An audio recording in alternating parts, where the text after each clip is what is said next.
Hello, seniors. I am Dr. Robert Harrison. Stop. Before you flush that toilet one more time, you need to see this. What I'm about to show you could be the difference between catching cancer early when it's still treatable or discovering it too late when there's nothing we can do. I'm Dr. Robert Harrison, and in my decades practicing medicine, I've lost count of how many patients have sat across from me with advanced cancer, saying the same heartbreaking words.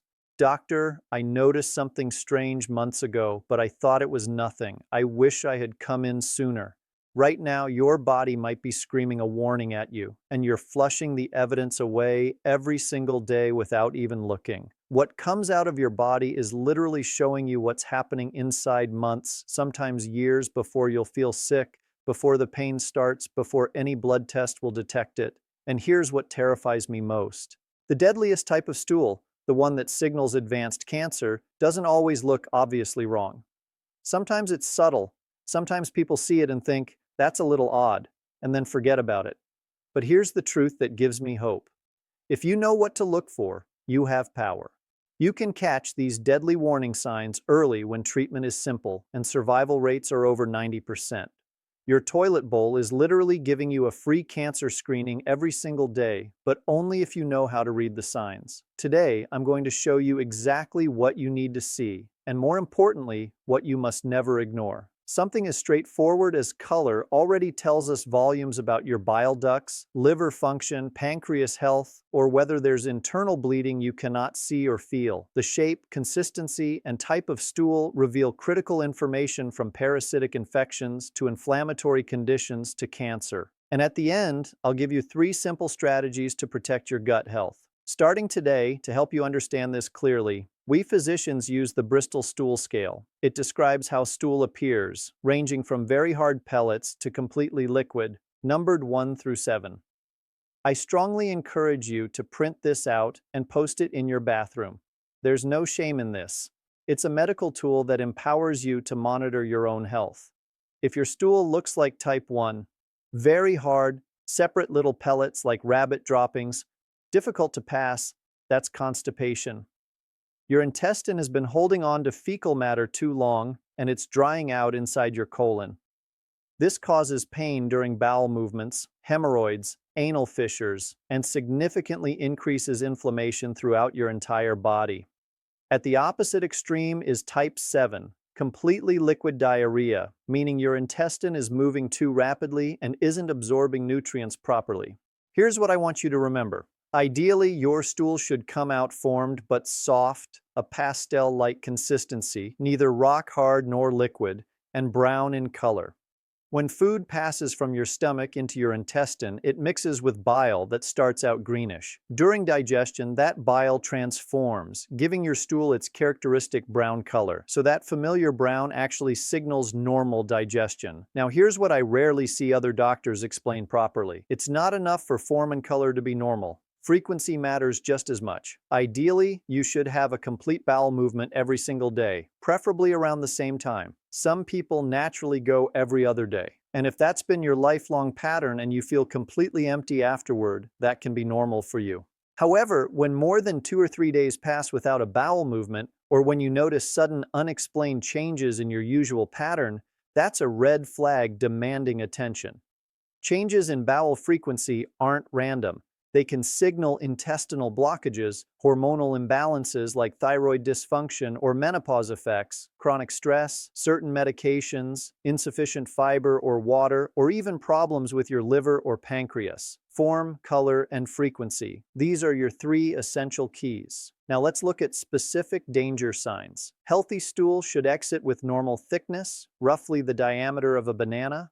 If your stool is coming out thin, narrow, or pencil-like regularly, that can warn that something is partially obstructing or narrowing the passageway in your intestine. This doesn't automatically mean cancer. It could be low fiber, diverticula, or an anal fissure causing you to unconsciously tighten, but it can also indicate a growing tumor. If you notice repeatedly thin pencil-like stools, especially if this is a change from normal, see a doctor promptly. When you go to the bathroom, you should feel complete emptying, that distinct sensation of relief in your lower abdomen. Many people, especially as they age, sit for extended periods because they never feel finished. We call this evacuatory dysfunction, particularly common in women after menopause. Another concerning symptom is a constant sensation of needing to go throughout the day even after you've been. This is called tenesmus, and it means your intestine hasn't emptied properly or is experiencing inflammation. For constipation relief, here's my specific recommendation. Upon waking, drink a full large glass of water before anything else. This activates your intestinal system. Throughout the day, drink another glass every 1 to 2 hours, stopping about 2 hours before bedtime. Increase fiber gradually. Add 1 or 2 tablespoons of chia or ground flax seeds to yogurt or oatmeal. Incorporate fruits with natural laxative properties, prunes, papaya with seeds, kiwi, apples with skin. I often recommend preparing green juice with celery, apple, and fresh ginger. Drink 1 to 2 glasses daily. If diarrhea persists for more than 4 weeks, that's chronic diarrhea requiring thorough investigation. We need to rule out colitis, inflammatory bowel diseases, chronic parasitic infections, polyps, or other significant problems. Persistent diarrhea causes dehydration and malnutrition, and always has an underlying cause needing treatment. Now, regarding stool color variations, if your stool appears green, this usually isn't alarming. Either your intestine is moving food through quickly, so bile doesn't have time to transform from green to brown, or you've eaten lots of dark leafy greens like spinach or broccoli. However, if your stool appears yellowish or pale, clay-like, whitish, and this persists for more than 2 or 3 days, it can signal poor fat digestion, a parasitic infection, or problems with your pancreas, liver, or bile ducts. Regarding floating versus sinking, for years, people believed floating stools indicated serious disease. Modern medical understanding tells us that floating versus sinking by itself isn't significant. Stools float simply because they contain more gas. What really matters are form, consistency, frequency, and any significant changes from what's normal for your body. Now, we've arrived at the most critical part. What is the single most dangerous type of stool? The worst-case scenario representing a true medical emergency is when your stool appears very dark, black, with the appearance of tar or coal. This is called melena, and I cannot stress enough how serious this is. This typically indicates significant bleeding in the upper part of your digestive tract, your stomach, or small intestine. The blood has been partially digested as it travels through, giving it that characteristic black, tarry appearance. What causes this? A bleeding ulcer in your stomach, bleeding from intestinal diverticula, small blood vessels, bleeding inside your intestine, or in certain cases, hidden cancer bleeding internally. The black tarry appearance tells us the bleeding is substantial. If you ever notice black tarry stools, do not wait. Do not tell yourself you'll call your doctor tomorrow. Go directly to an emergency room or call your doctor immediately if it's during office hours. I've seen patients who delayed seeking care for black stools, and by the time they came in, they required transfusions and emergency surgery. Don't let that be you. There's another color warning: bright red blood. If you notice bright red blood on toilet paper, on the surface of your stool, or mixed throughout, this also demands attention. Bright red blood typically means bleeding from your lower intestine, colon, or rectum. Sometimes this is relatively minor, like hemorrhoids or a small anal fissure. However, bright red blood can also indicate polyps growing in your colon. Polyps start out benign, but some types can transform into cancer over time. Bright red blood can also be a direct sign of colon cancer that's already present. Blood in your stool, regardless of color, should never be dismissed as probably just hemorrhoids. Get it checked properly with a thorough examination and likely a colonoscopy. Now let me give you 3 powerful strategies to protect your intestinal health starting today. These are straightforward habits that, if you commit to them, will dramatically improve your digestion, energy, and overall well-being. Strategy number 1: move your body every single day. If you spend most of your day sitting or lying down, your intestinal system becomes sluggish. Your colon needs movement to function optimally. Simply walking 20 to 30 minutes daily, doing gentle stretching, or staying reasonably active as you do household tasks makes an enormous difference. Physical activity stimulates the natural contractions of your intestinal muscles that push waste through. Make movement non-negotiable every day. Strategy number 2: have at least one colonoscopy after you reach age 50. even if you feel completely healthy. Current recommendations now suggest screening at age 45 and if you have a family history of colon cancer, even earlier. Colorectal cancer is one of the most common and deadly cancers, and it typically grows slowly and silently.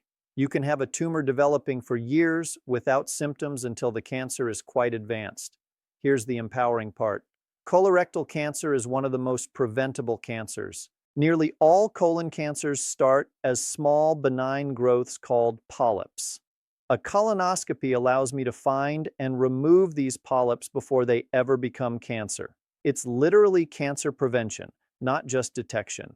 If your colonoscopy is completely normal, you'll repeat it in 10 years. Yes, the prep is unpleasant. You'll clean out your colon the day before with a strong laxative solution, but that one day of discomfort could literally save your life. Strategy number 3, and this is the most powerful: protect and nurture your intestinal microbiota every single day. Your gut microbiota is like an ecosystem of trillions of microorganisms, bacteria, viruses, fungi, living inside your intestinal tract. When you take care of this ecosystem, it functions like a highly trained army of protectors working on your behalf 24/7.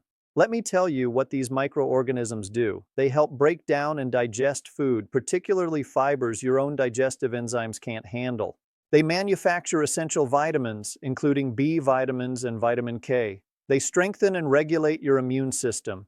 About 70% of your immune system resides in your gut. They influence your mood and mental health by producing neurotransmitters like serotonin. They affect your weight, metabolism, inflammation throughout your body, energy levels, even memory and cognitive function. When your microbiota is healthy and balanced, you feel good. You have energy. Your digestion works smoothly. Your immune system protects you effectively. But when your microbiota becomes disrupted, dysbiosis, your entire body suffers. You may experience digestive problems, increased susceptibility to infections, worsening chronic inflammatory diseases, mood disorders, weight gain, brain fog, and fatigue.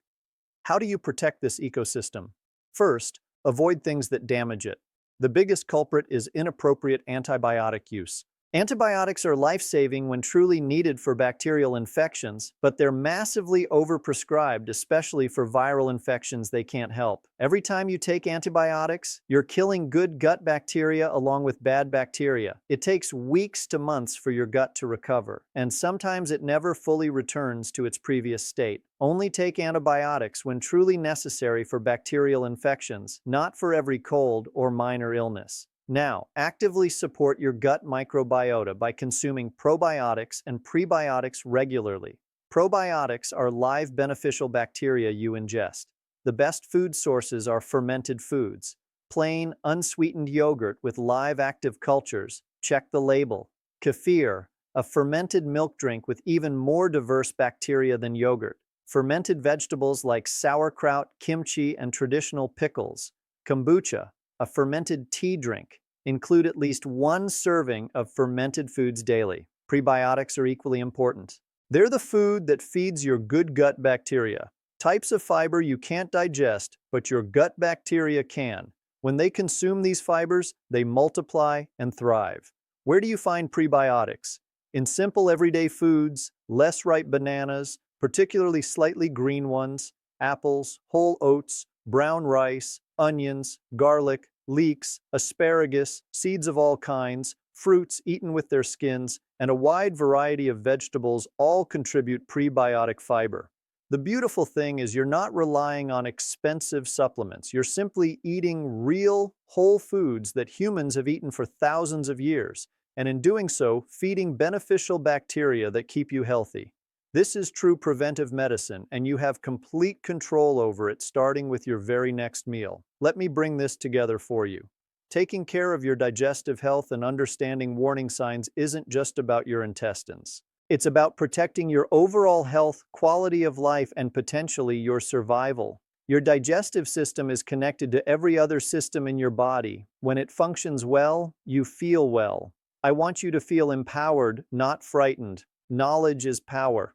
And now you have the knowledge to monitor your own health effectively, recognize warning signs early, and take action before small problems become big ones. Start paying attention today. Every time you use the bathroom, take just a moment to observe. Make it a habit. Your health is your most valuable asset, and you have more control over it than you think. Small, consistent actions compound over time into dramatic results. Don't wait until you have a serious problem to start caring about your digestive health. Start now, today, with your very next meal and your very next trip to the bathroom. I'm Dr. Robert Harrison, and I'm here to give you the information and tools you need to take charge of your health and live your longest, healthiest, most vibrant life possible. If this video has been helpful, please share it with your friends and family members, especially those over 50 who need to hear this information. Thank you for watching, and I'll see you in the next video where we'll continue this journey toward optimal health.